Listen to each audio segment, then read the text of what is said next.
Good morning my dear student, कैसे हैं आप। आज हम जो टॉपिक लेके आए हैं तो इलेक्ट्रिक फ्लक्स लेके आए हैं। तो प्रीवियस लेक्चर आपको देखना बहुत ज़रूरी है, इलेक्ट्रिक फील्ड्स लाइन। उसी बेस पे आगे का हमारा आज का क्या है टॉपिक है। तो चलिए शुरू करते हैं। मेरा नाम है राकेश कुमार विश्वकर्मा। इस छोटे से चैनल में फिजिक्स सब बाय राकेश सर में आपका स्वागत है। चलिए शुरू करते हैं, लेट्स स्टार्ट। तो पहले थोड़ा सा कुछ चीज़ें हैं कि एरिया वेक्टर जो 11th में आपने पढ़ा होगा कि एरिया आपने 11th में क्या पढ़ा था। एरिया कैसी क्वांटिटी होती है, वेक्टर क्वांटिटी होती है। एरिया कैसी क्वांटिटी होती है, वेक्टर क्वांटिटी होती है। It's direction perpendicular to the plane. तो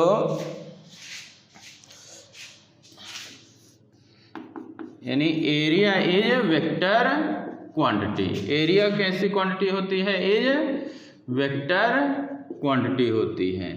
एरिया हमारी कैसी क्वांटिटी होती है, वेक्टर क्वांटिटी होती है। और एरिया वेक्टर इज ऑलवेज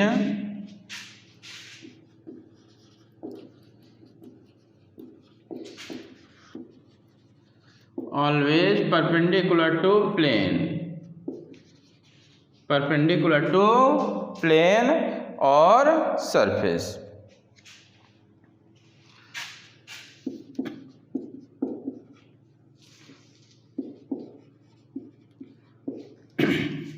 तो एरिया कैसी क्वांटिटी होती है, वेक्टर क्वांटिटी होती है। एरिया कैसी क्वांटिटी होती है, वेक्टर क्वांटिटी होती है। इसकी डायरेक्शन कैसी होती है, परपेंडिकुलर। जैसे आपने 11th में ध्यान हो आपका, इस प्रकार प्लेन रहता था। यहाँ पे जैसे ये हमारे पास ये एक वेक्टर रहता था और एक ये वेक्टर, जैसे वेक्टर ए और वेक्टर बी।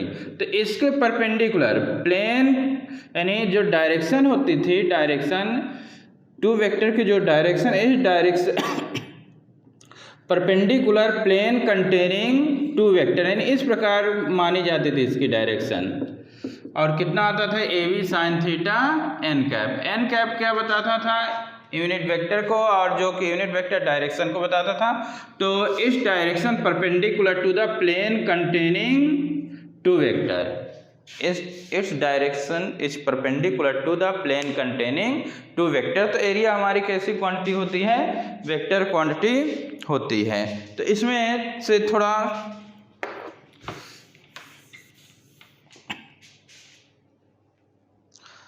तो यहाँ पे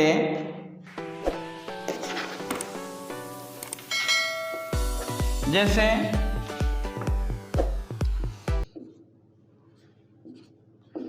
एक्स वाई और जेड ले लिए।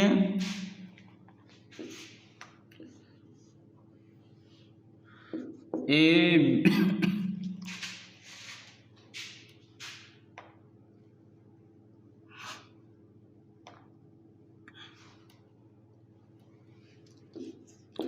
ये ले लिए। इसका हमको क्या बताना है, एरिया। इसका क्या बताना है कि एरिया।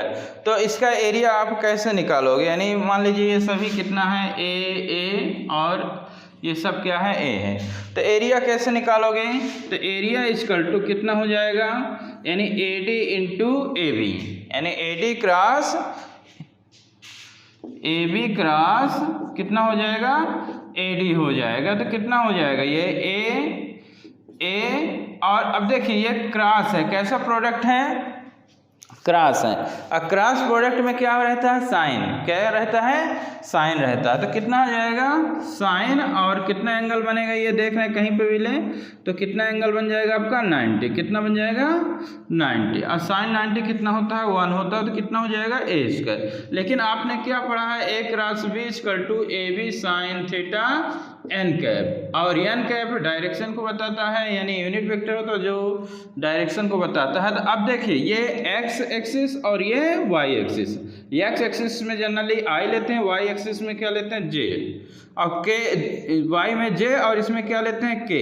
तो ये आपका एक्स वाई प्लेन जैसे इसमें हो गया। तो ये क्या हो गया, उसके लिए क्या बताएगा, आपका डायरेक्शन बताएगा। नहीं जेड एक्सिस में तो कितना अपन को लेना पड़ेगा यहाँ पे, के कैप। कितना आ गया, के कैप। ये किस में हो सकता है, या माइनस में भी क्या है, हो सकता है कि यानी इनवर्ड एंड आउटवर्ड, उस बेसिस में प्लस एंड माइनस होगा। तो इस प्रकार हम क्या कर सकते हैं कि यानी एरिया वेक्टर, यानी एरिया वेक्टर आपको थोड़ा सा ध्यान देना है कि एरिया वेक्टर यानी क्या होता है जो डायरेक्शन होती है perpendicular to plane containing, perpendicular to plane या सरफेस होती है।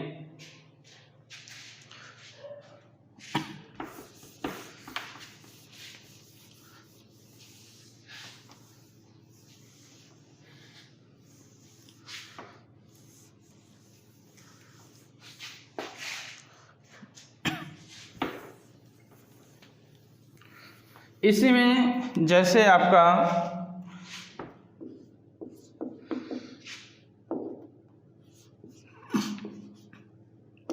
ये आपका ये क्या है और इसका कितना रेडियस है, हमने मान लिया कितना है r, रेडियस कितना हम r। इसकी जो डायरेक्शन कैसे होगी, या इस प्रकार होगी या इस प्रकार ऊपर होगी या नीचे होगी, क्योंकि ये है इस सरफेस के, यानी कोई भी सरफेस है, सरफेस के क्या होती है परपेंडिकुलर एरिया वेक्टर। जैसे ये हमारा ये सरफेस है, इसकी डायरेक्शन कैसे मानी जाएगी, ये एरिया वेक्टर क्या बताएगा परपेंडिकुलर टू ये प्लेन। तो ये क्या बता रहा है डायरेक्शन बताने। एरिया वेक्टर आपका एरिया क्या होता है वेक्टर क्वांटिटी होता है और डायरेक्शन क्या होती है परपेंडिकुलर टू प्लेन सरफेस होती है। तो इसका कितना आप निकाल सकते हैं, जो एरिया होगा कितना आ जाएगा पाई आर स्क्वायर हो जाएगा। अब ऊपर तरफ है यदि ले रहे हैं यानी ये जेड माने हुए हैं तो कितना आ जाएगा के कैप अथवा पाई आर स्क्वायर माइनस के कैप यानी नीचे की ओर। तो ऊपर की ओर आपका प्लस हो जाएगा, नीचे की ओर क्या हो जाएगा माइनस हो जाएगा। मतलब कि ये ओपन सरफेस के लिए यानी 2D में रहता है, बोथ परपेंडिकुलर क्या रहेंगे are correct for 2D area के लिए रहेगा। अब इसमें जो हमारा लिया गया है आगे के जो यानी क्लोज सरफेस के लिए यानी 3D सरफेस यानी क्लोज सरफेस के लिए,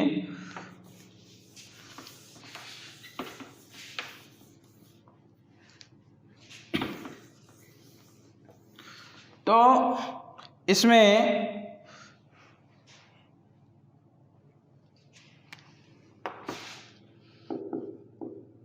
जो 3D सरफेस होता है वो हमारा कैसा होता है क्लोज्ड सरफेस। कैसा क्लोज सरफेस।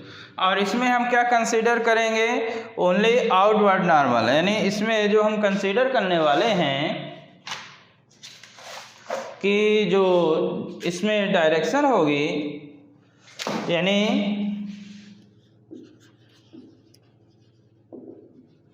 वी कंसीडर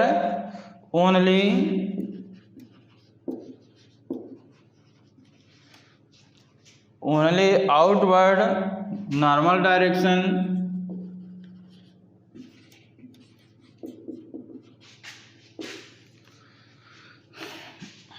आपका क्लोज सरफेस किस प्रकार का, ये जो सिलेंड्रिकल शेप है ये कैसा है, ये आपका क्लोज सरफेस है, क्लोज सरफेस। तो अब देखिए एक ये हो गया और एक ये, इसकी डायरेक्शन यानी कैसे ये बाहर ऐसे लेना, ये कैसे किधर की ओर रहेगा बाहर की ओर, ये कैसे रहेगा बाहर की ओर, क्या रहेगा ये आपका आउटवर्ड रहेगा। कैसा रहेगा आउटवर्ड रहेगा। अब ऐसे क्लोज सरफेस के लिए रहता है जो आगे हम पढ़ने वाले हैं, तो क्लोज सरफेस के लिए पढ़ेंगे। तो यानी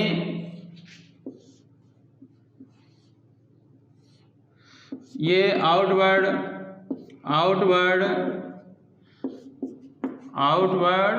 कैसे रहेगा, ये आउटवर्ड रहेगा। और इस प्रकार आपने लिया तो ये आउटवर्ड।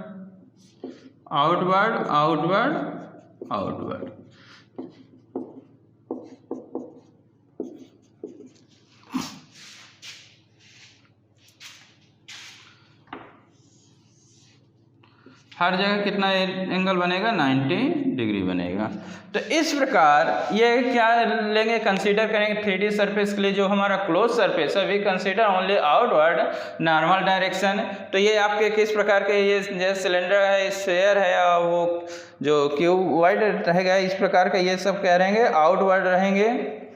आउटवर्ड नॉर्मल रहेंगे, इनका एरिया वेक्टर कैसे रहेगा आपका, आउटवर्ड रहेगा।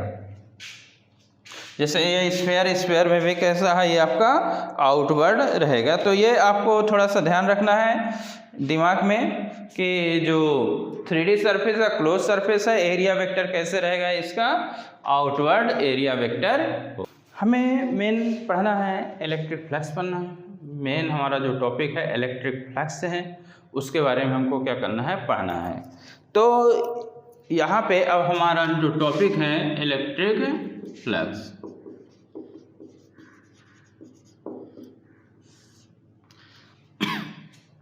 इलेक्ट्रिक फ्लक्स, तो देखिए जो इलेक्ट्रिक फ्लक्स होता है यानी इलेक्ट्रिक फील्ड लाइंस आपने पढ़ाया गया है कि इलेक्ट्रिक फील्ड लाइंस क्या होती है, इमेजिनरी होती हैं। तो क्या पढ़ाया गया था, तो ये बताया गया था कि जो इलेक्ट्रिक फील्ड लाइंस होती हैं क्या होती हैं, इमेजिनरी होती हैं, drawn in a region space time to which, यानी ये क्या होती हैं आपकी, इमेजिनरी होती हैं। कैसे होते हैं ये, इमेजिनरी होती हैं। इलेक्ट्रिक फील्ड लाइंस कैसी होती हैं आपकी, इमेजिनरी होती हैं। फ्री स्पेस में क्या करते हैं हम, ड्रा करते हैं। तो किसको बताता है, डायरेक्शन ऑफ इलेक्ट्रिक फील्ड को क्या करता है, बताता है। यदि कोई भी हम एक्सपेरिमेंटल चार्ज, टेस्ट चार्ज ले जाएं तो वो जिधर की ओर मूव करेगा वो किसको रिप्रेजेंट करता है, इलेक्ट्रिक फील्ड को बताता है। तो यहाँ पे इलेक्ट्रिक फ्लक्स है, इलेक्ट्रिक फ्लक्स क्या है, number of electric fields line, number of electric fields lines होती हैं, क्या होते हैं, इलेक्ट्रिक फ्लक्स होती हैं। Number of electric fields line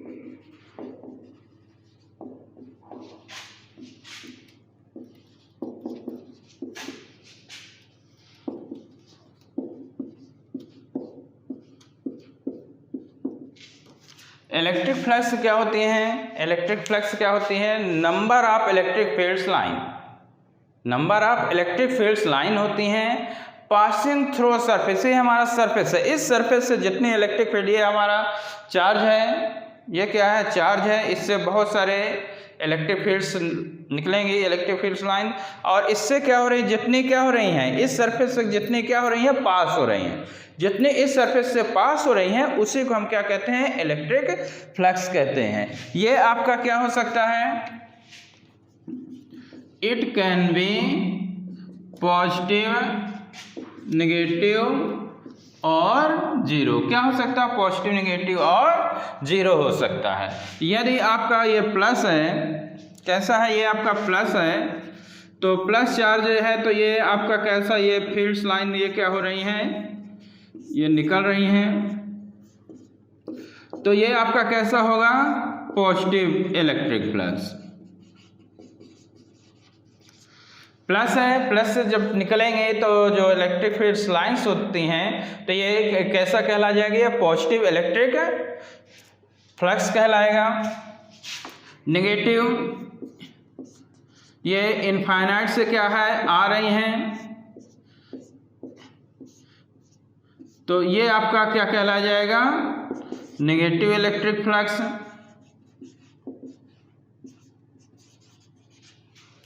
और जितने इंटर कर रही हैं, जितने निकल रही हैं उतने इंटर कर रही हैं, तो कितना हो जाएगा आपका, जीरो फ्लक्स।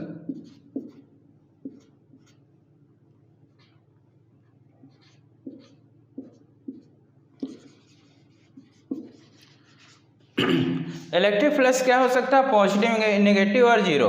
प्लस चार्ज है इससे क्या है निकलेंगे इलेक्ट्रिक फील्ड लाइन कहाँ तक एक्सटेंड होती है, इनफाइनाइट तक। तो ये वाला ये क्या कहलाएगा, पॉजिटिव इलेक्ट्रिक फ्लक्स। इसमें क्या हो रही है, इंटर कर रही हैं electric field lines, negative electric flux. और इसमें जितनी निकल रही हैं उतनी क्या हो रही हैं, इंटर हो रही हैं। तो कितना हो जाएगा आपका, जीरो इलेक्ट्रिक फ्लक्स। कितना हो जाएगा ये, जीरो इलेक्ट्रिक फ्लक्स हो जाएगा। तो इतना लिखिए। अब इसमें थोड़ा सा और फिल करते हैं, कुछ फिल कीजिए इसमें कैसे इलेक्ट्रिक फ्लक्स क्या कहलाता है। तो ये इतना लिख लीजिए।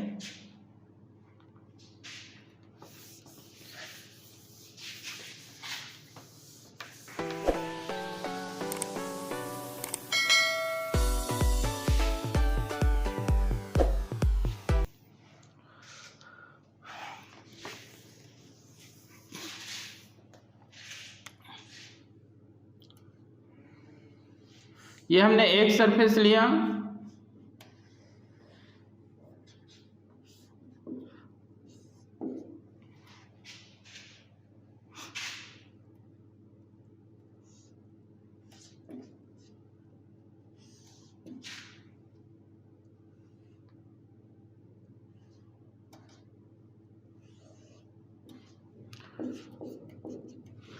देखिए।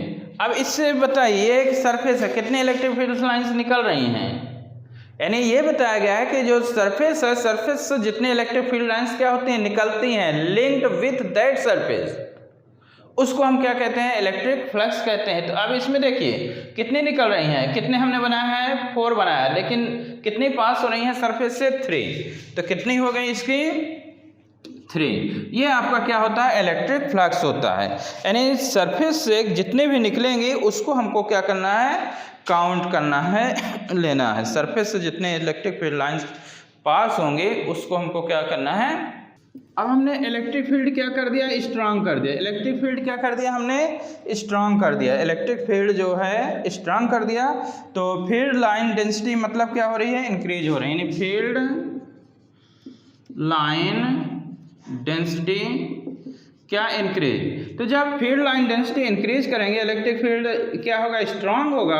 तो जो इलेक्ट्रिक फील्ड्स लाइन होंगी क्या होंगी, पास पास होंगी। इलेक्ट्रिक फील्ड लाइंस क्या होंगी, पास पास होंगे, यानी ज़्यादा होंगी। नंबर ऑफ इलेक्ट्रिक जो फील्ड्स लाइंस होंगी क्या होंगी, ज़्यादा होंगी। जब इलेक्ट्रिक फील्ड हमारा क्या होगा, स्ट्रांग होगा। तो अभी यहाँ पे कितना था, 3 था, अब वहाँ पे कितना हो गया, यानी 5। कितने हो गए, 5 हो गया। कितना हो गया, 5। तो यदि इलेक्ट्रिक फील्ड स्ट्रांग होगा तो number of electric fields lines पास पास होंगी, ज़्यादा होंगे, यानी इलेक्ट्रिक फ्लक्स क्या होगा, ज़्यादा होगा।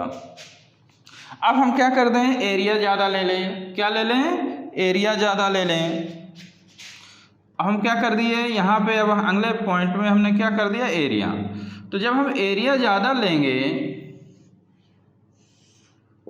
तो एरिया ज़्यादा लेंगे तो ज़्यादा इलेक्ट्रिक फील्ड लाइंस क्या होंगी, पास होंगी।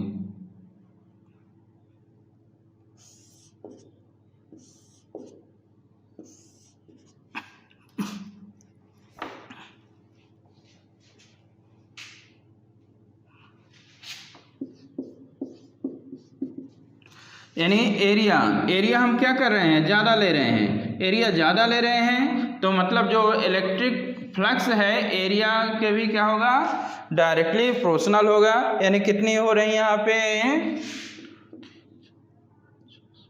यानी कितना हो गया, 7। यानी तो देखिए, यानी इलेक्ट्रिक फ्लक्स क्या होता है, number of electric fields lines passing through surface normally. तो सरफेस से जितने इलेक्ट्रिक फील्ड्स लाइंस पास हो रही हैं उसी को हम क्या कहते हैं, इलेक्ट्रिक फ्लक्स कहते हैं। किस पे डिपेंड कर रहा है, आप देख रहे हैं, एरिया पे भी डिपेंड करेगा, इलेक्ट्रिक फील्ड्स पे भी क्या है, डिपेंड करता है। एरिया ज़्यादा तो number of electric field lines यानी इलेक्ट्रिक फ्लक्स ज़्यादा होगा। यानी इलेक्ट्रिक फील्ड्स आपका स्ट्रॉन्ग है, इलेक्ट्रिक फील्ड लाइंस पास पास होंगे, number of electric field line ज़्यादा होंगे, मतलब ज़्यादा इलेक्ट्रिक फ्लक्स होगा। अब इसमें और समझते हैं, तो आगे इसी में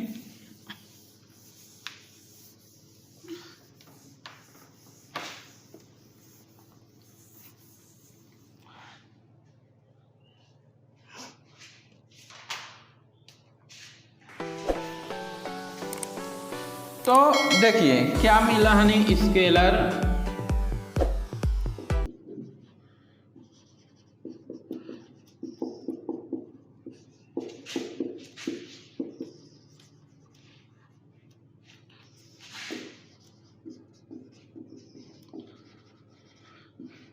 कैसा प्रोडक्ट है, स्केलर प्रोडक्ट है। तो फाइव इक्वल टू कितना हो जाएगा, ए इंटू ए हो जाएगा। कैसा प्रोडक्ट है, स्केलर है। तो अब डॉट है, क्या है, डॉट है। तो डॉट है स्केलर, स्केलर में किस क्या रहता है, डॉट रहता है। क्या रहता है, डॉट। और वेक्टर में क्या लेते हैं अपन, क्रॉस लेते हैं। वेक्टर में क्या लेते हैं, क्रॉस लेते हैं। तो अब डॉट प्रोडक्ट है, डॉट प्रोडक्ट में कितना आ जाएगा हमारे पास, ई ए कॉस थीटा। तो यहाँ पे देखिए समझिए,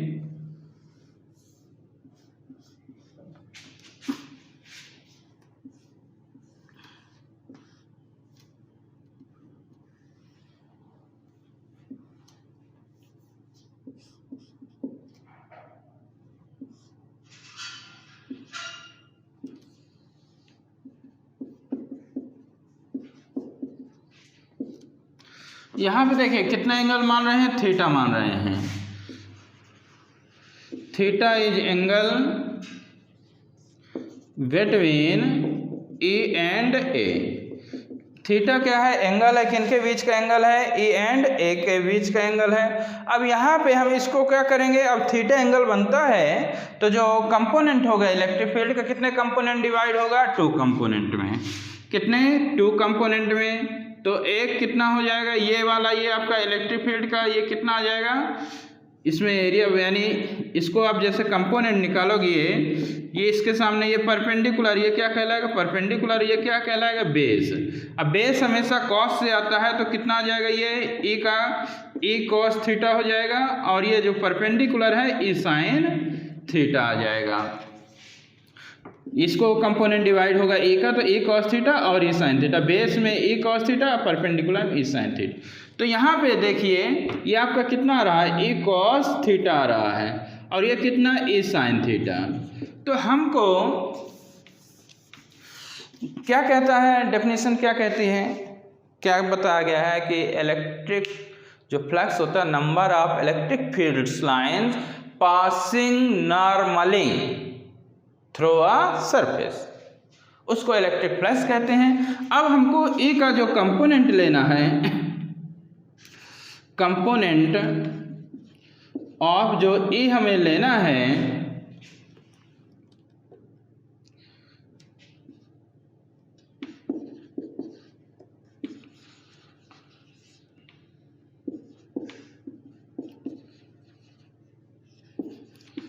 हमको ए का जो कंपोनेंट लेना है वो किसके अलोंग लेना है, एरिया वेक्टर के। ए का कंपोनेंट जो लेना है एरिया वेक्टर के क्या लेना है, अलोंग लेना है। ये आपको थोड़ा सा याद रखना है कि यानी जो कंपोनेंट हम लेंगे, कंपोनेंट लेंगे ए का, तो किसके अलोंग लेना है, एरिया वेक्टर के लेना है। तो ये तो फाइव इक्वल टू कितना हो जाता है, ई ए कॉस थीटा हो जाता है। यानी आप ऐसे बनाएं तो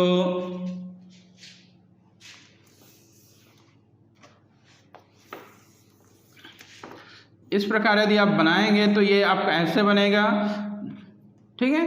तो ये आपका इलेक्ट्रिक फील्ड लाइंस हैं, तो ये एंगल मान लो थीटा बना, तो ये कंपोनेंट कितना आ जाएगा, ए कॉस थीटा, और ये वाला कितना बन जाएगा, ई साइन थीटा बन जाएगा। तो हमको इसको नहीं लेना है, किसको लेना है, ई कॉस थीटा कंपोनेंट को क्या लेना है, ये लेना है एरिया वेक्टर के अलोंग। ये आपका एरिया वेक्टर, एरिया वेक्टर के क्या लेना है, अलोंग लेना है ई का कंपोनेंट। तो इस पॉइंट्स को दिमाग में रखना है, ई का जो कंपोनेंट होगा एरिया वेक्टर के अलोंग हमको लेना है।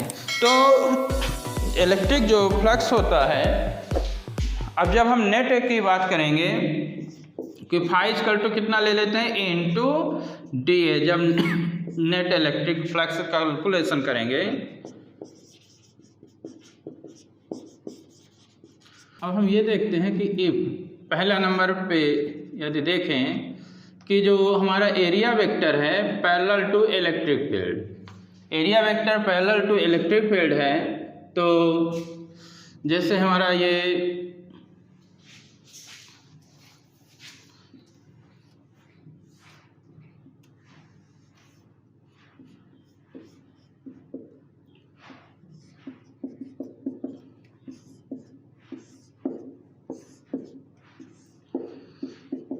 यानी area vector parallel to electric field, तो सेम डायरेक्शन है तो एंगल कितना बनेगा 0।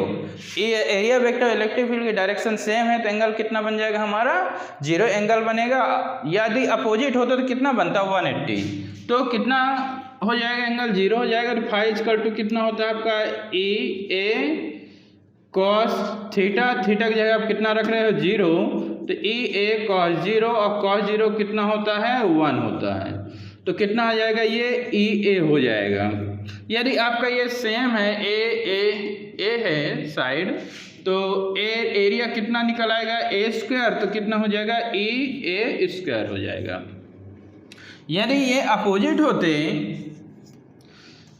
ए और ए अपोजिट होते तो कितना आपका होता आपका 180 होता। तो ये पहला नंबर हो गया। अब इसमें 180 देखो, यदि ये 180 होता अपोजिट, ये इधर की ओर डायरेक्शन होता तो 180 होता तो ये माइनस में आ जाता। किस में आ जाता ये माइनस में, यानी phi equal to E A cos 180, तो 180 यानी माइनस होता तो किस में आ जाता माइनस में ई ए आ जाता, और ए है तो कितना ये माइनस में। इसके बाद सेकंड है, हम कितना ले रहे हैं, ये ले रहे हैं सेकंड नंबर पे कि जो हमारा एरिया वेक्टर है परपेंडिकुलर टू इलेक्ट्रिक फील्ड, किसका है इलेक्ट्रिक फील्ड के परपेंडिकुलर।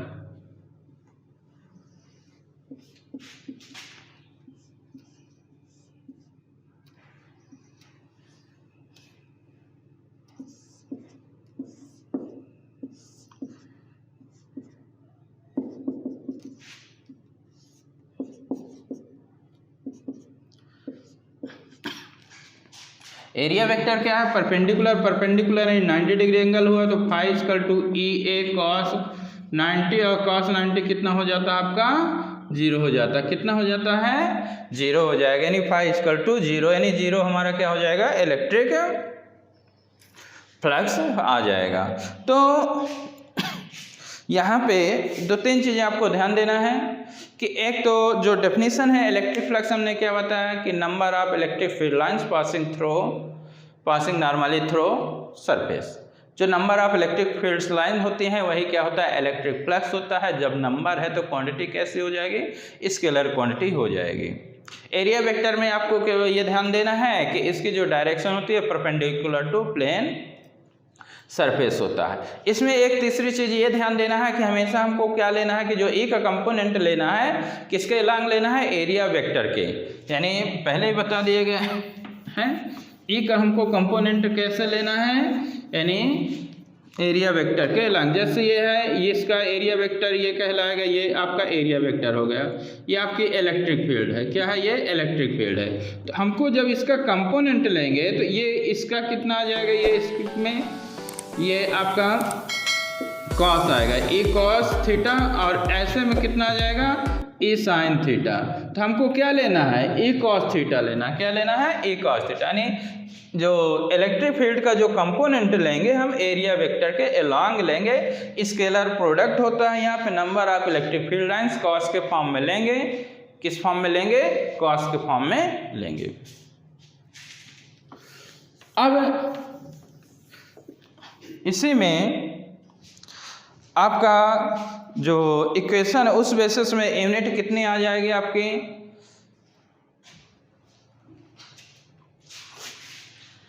आप यदि यूनिट की बात करो तो फाई इक्वल टू कितना होता है ई इंटू ए आपने पढ़ा है।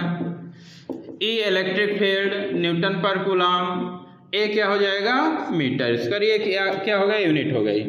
डायमेंशनल फार्मूला क्या हो जाएगा न्यूटन है ml स्टिक पर -2, कूलम है 80 और L स्क्वायर इसका हो जाएगा तो कितना बन जाएगा ये m और l क्यूब और ये कितना हो जाएगा t की पावर जाएगा तो -3 और 1 पावर -1। ये इसका क्या होता है डायमेंशनल फार्मूला होता है। तो ये इलेक्ट्रिक फ्लक्स का कॉन्सेप्ट था, full concept of electric flux है। इसका आगे जो हम बताएंगे अगला जो वीडियो रहेगा हमारा इसी इलेक्ट्रिक फ्लक्स पर ही बेस रहेगा। तो ये लेक्चर आपको कैसा लगा कमेंट करके ज़रूर बताइएगा। वीडियो देखते रहिए, कमेंट करते रहिए। कोई सुझाव वगैरह हो, कोई टॉपिक और अलग से हो तो कमेंट करके ज़रूर बताइएगा। ओके।